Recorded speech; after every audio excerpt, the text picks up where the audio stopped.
Hello, I'm CJ Werleman, and in this episode, we examine why so many American celebrities are converting to Islam during Ramadan. But first, please don't forget to like and subscribe to our show. Now let's get into it. When we started this show 3 years ago, we not only wanted to bring attention to injustices in the Muslim world, but also we wanted to counter Islamophobia by showcasing how Islam is making a profoundly positive impact in countries that have long been hostile towards the Islamic faith. Because when you understand how Islam nourishes and improves individual lives while also transforming once broken, crime-riddled communities into peaceful and harmonious sanctuaries, then you come to understand how every Islamophobic narrative, stereotype, and trope parroted in media is a deceptive and malicious lie, with roots tracing back to either the malignant Zionist lobby or the virulent Hindutva lobby. We have demonstrated this time and time again, and we will continue to do so until every non-Muslim person everywhere in the world accepts these undeniable facts to be true. But what is also true is the way in which the Palestinian people, through their courage, defiance, and unshakable belief in God, are inspiring an entire generation of Americans and Europeans to embrace the religion of Islam. And this is not a matter of opinion. This is a matter of fact, as reported widely in the mainstream media, and as reported on this program here, and also here, where we recently revealed this program has encouraged many to convert to Islam too. And as a journalist and activist who has covered and countered Islamophobia for 1.5 decades, I have never, ever witnessed anything like what's happening today. This is the start of the Islamic Renaissance period. You see, the Western world is changing its attitude towards Islam on a scale never seen before. You can see it, you can feel it, and you can now measure it by quantifying what is shaping up to be the miracle of all Ramadan miracles. And by that, I mean the unprecedented number of bona fide celebrities who have converted to Islam during the first week of the current Islamic holy month. But we start with American rapper Lil Jon, who converted by taking his shahada at a mosque in downtown Los Angeles last Friday. This is an artist who earned more than $30 million from Billboard topping hits such as Get Low and Turn Down for What. He was also one of the headliners alongside Usher and Ludacris during the halftime performance of the recent NFL Super Bowl. But here he is today declaring his faith to Islam. I testify that there is no one worthy of worship except Allah alone without partner. And I testify that Muhammad is his servant and final messenger. Allahu Akbar. MashaAllah. Allahu Akbar. MashaAllah. Congratulations. May Allah subhanahu wa ta'ala keep you firm upon the path of his obedience. Congratulations, brother. Welcome to the community. Barakallahu feek. When it comes to global superstars, there's none bigger in the history of combat sports than UFC legend Royce Gracie, a Brazilian-born US citizen who announced his conversion to Islam on March 3rd, shortly after appearing as a guest on The Dean Show, which is hosted by my friend Eddie Redzovich. I will come to the moment that opened Royce Gracie's heart to Islam in a second. But first, here's how UFC commentator Joe Rogan described his influence over the sport of mixed martial arts. Royce Gracie proved it in the UFC, and he changed martial arts forever. And that family's probably the most consequential, the most important, significant family in the history of martial arts. The Gracie family changed martial arts worldwide. It's funny, man. In a recent episode, I explained why Islam is the reason why Muslim men are dominating the fighting world by arguing that Muslim fighters are able to train harder with more discipline and less fear than their non-Muslim opponents. But Gracie's conversion certainly puts the metaphorical icing on the cake. This is the moment he embraced his new faith. The core of what makes a Muslim is your belief, what we call aqidah, belief, right? So you, as Royce Gracie, you believe that there is none that should be worshipped except one God? Yes. Correct. You believe that God sent messengers? Yes. Abraham, Moses, Jesus, Muhammad, you believe they were messengers? Yes. That's a Muslim. That's it. I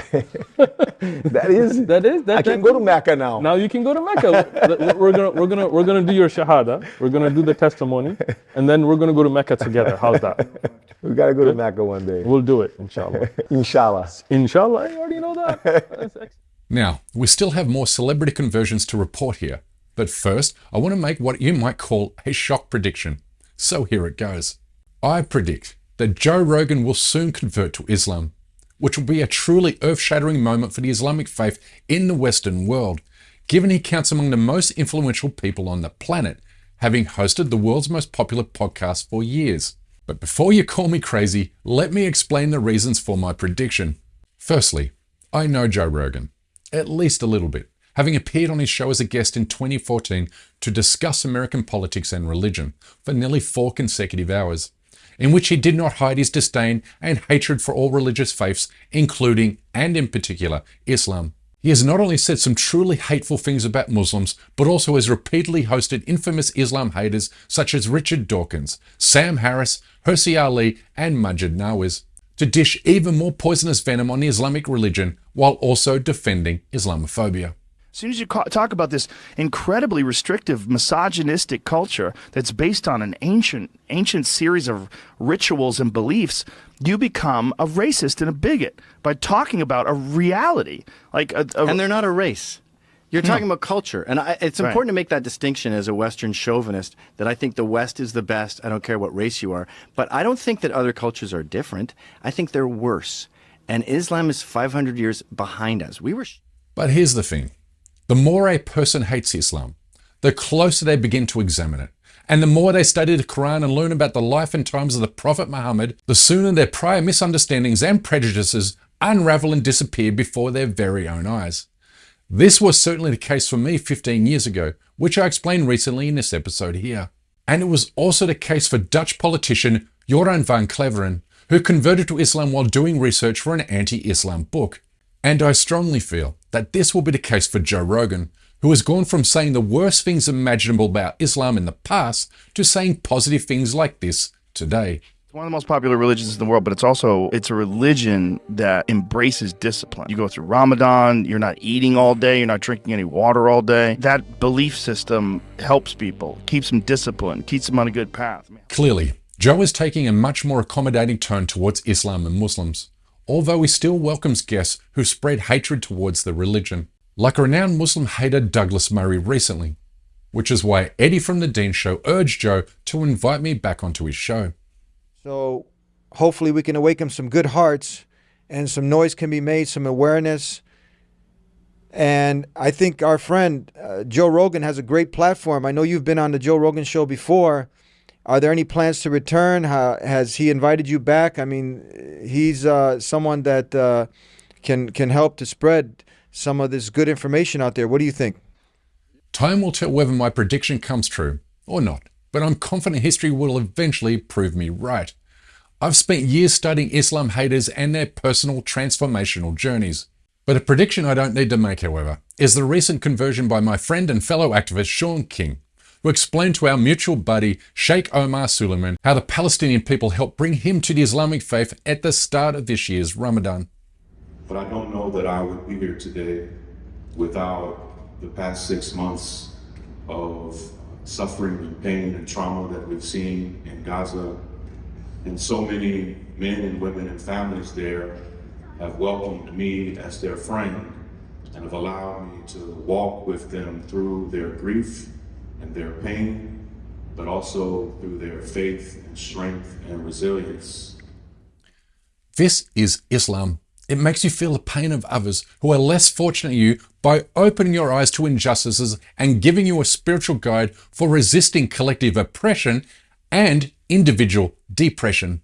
And for those who mistakenly argue that Islam is incompatible with science, let me introduce you to Dr. Henry Klassen, a celebrity stem cell scientist from the University of California. It was his groundbreaking research that discovered a stem cell-based treatment for inherited blindness. He converted to Islam on the first day of Ramadan. I bear witness that there is no God but Allah. There's no God but Allah. And I bear witness that Prophet Muhammad is the messenger of Allah. The messenger of Allah. Allahu Akbar. Allahu Akbar. These celebrity conversions are giving Islam an audience in the Western world like it has never had before, and even during highly televised NBA games. Kyrie, on a personal note, you have said that you are fasting for Ramadan, which, for those who are unaware, means no food, no water from sun up to sundown. How do you muster the energy to go out and score 34 points with very little nutrition in your body? Well, it's a journey with God, and I'm not alone in this. I have brothers and sisters all around the world that are fasting with me. We hold our prayers and our meditations very sacred. I'm walking with faith, and that's all that matters. And when I get a chance to do this in this type of arena and showcase my talents that have been granted to me strictly from God, I'm humbled. There are many good reasons to believe the world has delivered nothing but misery and suffering to Muslims around the world during this Ramadan, particularly given Israel's ongoing genocidal siege of Gaza. But we can't ignore the better reasons why it's possible to believe that the moral arc of the universe is now bending towards Islam. These celebrity conversions are just the tip of a very large iceberg. But that's my time for today. Please don't forget to subscribe to this channel, and we kindly ask you please support our effort to expose and confront injustices in the Muslim world by becoming a member of this show at patreon.com/CJWhirleman. We can't produce, sustain and grow this show without your help, and we offer exclusive benefits to those who do. But for now, good night, good morning, wherever you are, and stay blessed.